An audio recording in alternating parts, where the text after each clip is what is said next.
So, yan lahat yung nabili ko and huhugasan ko muna siya bago ko siya ilagay sa ref.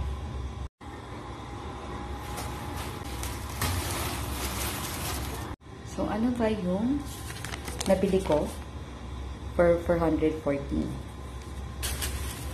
Carrots, patatas, and then kangkong kasi balak po mag-adobo. Miswa, isasahog ko dun sa sardinas.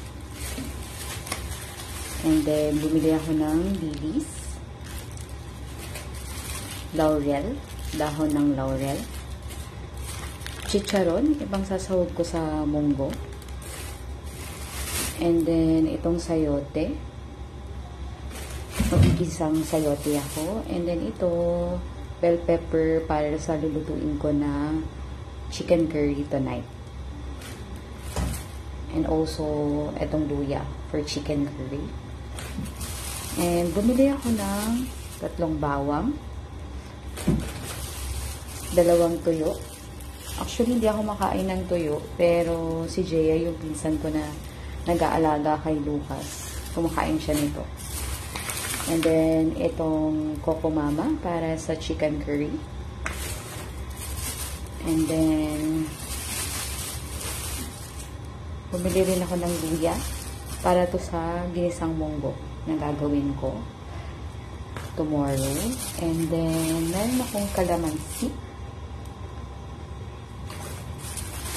kalabasa para kay Lucas. So, tingin yung binibili ko para hindi ako masiraan. Mamasitas or oyster sauce. So, hindi pa kasi ako nakakapamalengke. So, dyan muna ako na mili. So, may parang palengke style dito sa loob ng subdivision namin. And then, bumili rin ako ng sili bilang mahilig ako sa maanghang. And then,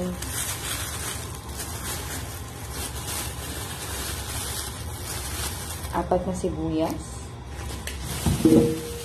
Also, isang talong. Gagawin ko ng tortang talong si Jaya one of this coming week.